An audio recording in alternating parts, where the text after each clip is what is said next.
My name is Scott Litton Jr. I'm a family medicine physician here at Berkeley. Thank you, Mr. Call, for inviting me down. I want to share a few minutes with you regarding the coronavirus that is currently plaguing not only our country but our planet. So, does everyone have a copy of the slides? Okay. All right. So basically, the family of coronaviruses has existed for thousands of years, called the Coronavirinae. And COVID-19 is just one actual strain of the family of the coronaviruses. And that was the virus that was first identified in the Wuhan province in China a few months ago. So basically, want everyone to know that the information I'm going to share with you is not my opinion. It comes directly from the Centers for Disease Control and also the Virginia Department of Health. But hopefully it can help our community to better prepare for what might be ahead of us. The World Health Organization declared a pandemic for the coronavirus on March 11th of this year. And on March 12th, the governor of Virginia, Governor Northam, has declared a state of emergency. And at this time, Lee County schools are closed through March 27th. And that's, don't know if that's for good, or if there'll be time after that, but we don't have an update yet. The information regarding this coronavirus literally changes on a day-to-day basis. So when someone comes to you on the street corner and says, "What do you think about the coronavirus?" you should say www.cdc.gov. Seriously. So it is possible now to test for COVID-19. There are some test kits that can be obtained on a physician order through the local health department to be included in a study, and it is also possible for physicians to submit a nasal swab specimen through the reference laboratory. And it is my understanding that that turnaround time is about 72 hours.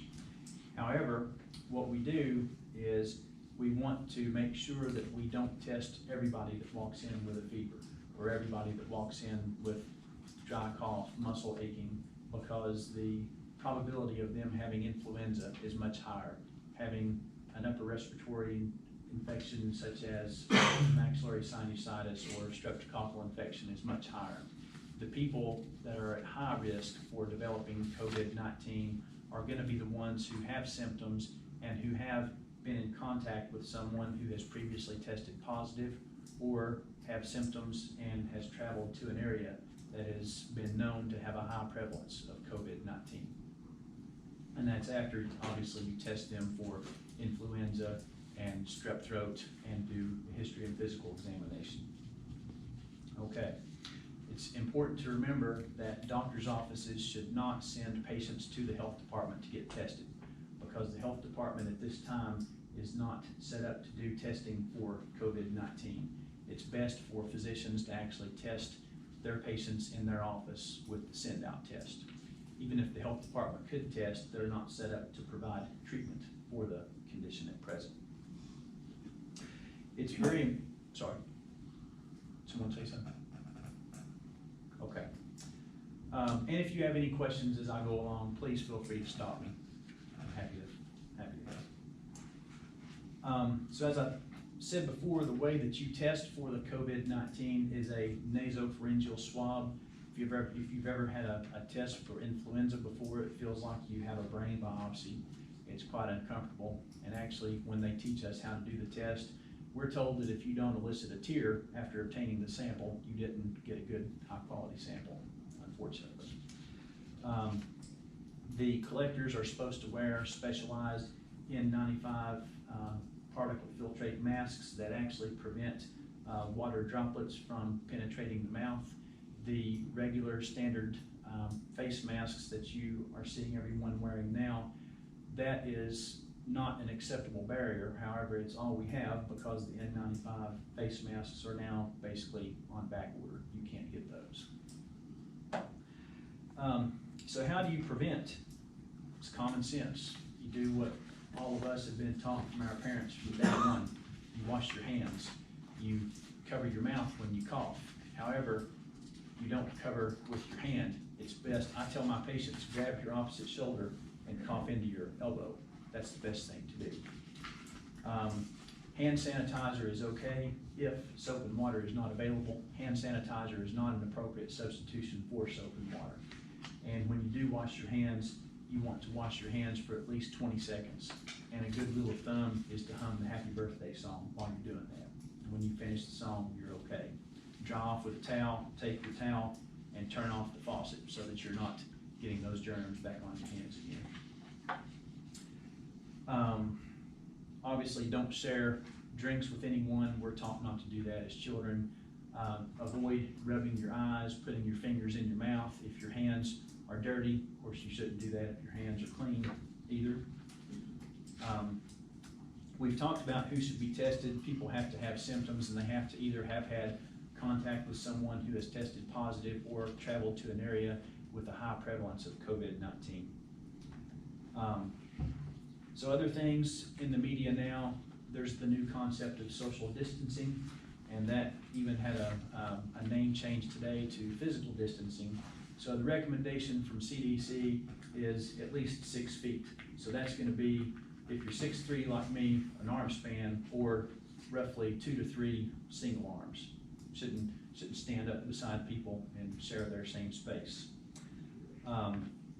Nursing homes and hospitals have already started to close down their doors for people visiting, and hospitals are even starting to consider, even in our area, canceling or postponing elective procedures that aren't deemed to be life-threatening. Of course, emergencies and things of that, they continue happening as needed. There are people that can be at risk, special risk of people, or special subset of people for developing coronavirus, and those are your same people that would be susceptible to being ill anyway. People with extremes of age, younger children, older adults, and if people have underlying medical problems that's not controlled properly, uncontrolled diabetes, chronic lung disease, if they take medicines to suppress their immune system, that's basically fertile ground for infection to grow. Now, if you are tested, if your physician actually thinks that you meet criteria to be tested, like I said before, it takes 72 hours for the test to come back. So if a person is tested, the recommendation is they need to self-quarantine until the result of the test is available. If they do test positive, then that person should be self-quarantined for a duration of 14 days from the time that they first develop symptoms. Doc, what kind of medicine, what do you take if you're tested positive and you quarantine yourself out 14 days, what do you do? There is no approved treatment for COVID-19 at present. Basically what you would do is you would treat fever with ibuprofen, Tylenol, naproxen. You would try to hydrate yourself properly. Obviously continue taking your regular vitamins like you would. There have been some infectious disease experts that have recommended mega doses of vitamin C, vitamin A, B, and E. Of course, those are opinions. That's not listed on the CDC website. And then, as can happen with influenza, people get influenza all the time. They feel bad, they have a fever, body aches. You take Tamiflu, that shortens the duration. People can become ill after they have recovered from influenza. And we see that with COVID-19 as well. You can develop what's referred to as a post-viral pneumonia. So you would certainly, if during that time period, the 14 days or even after, if you feel as if you are sicker, then you're going to want to go back and see your doctor and have some more testing to make sure you haven't picked up anything else during that time. So there are investigational drugs underway and being looked at. There's an investigational drug that has been used to treat Ebola virus that the infectious disease people are looking at. I've even seen people use Tamiflu off-label. Tamiflu is not engineered specifically for COVID-19, but it does inhibit replication of the influenza virus. So, you're welcome. And also from my reading, there is trials for other medicines being looked at, and also there are some trials for vaccines, but that's going to be months away, because in order to use a new medication, you have to go through your different phases of testing from the FDA.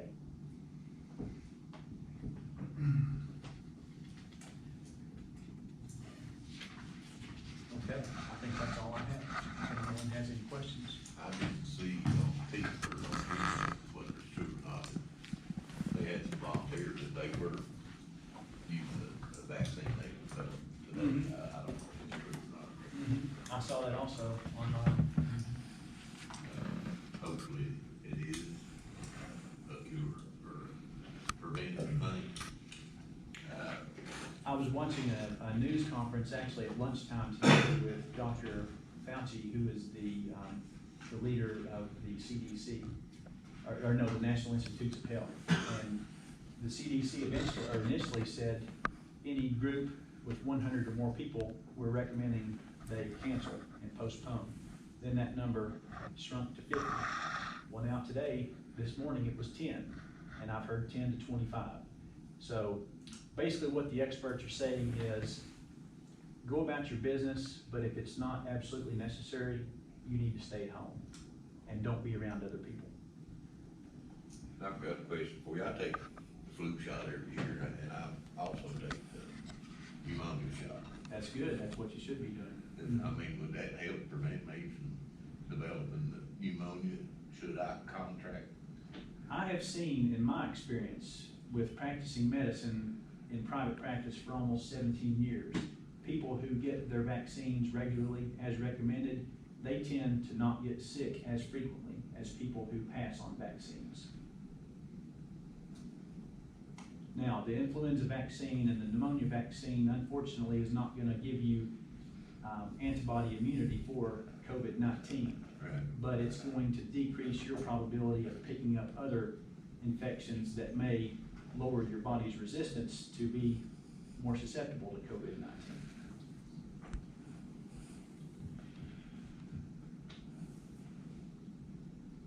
Got any more questions?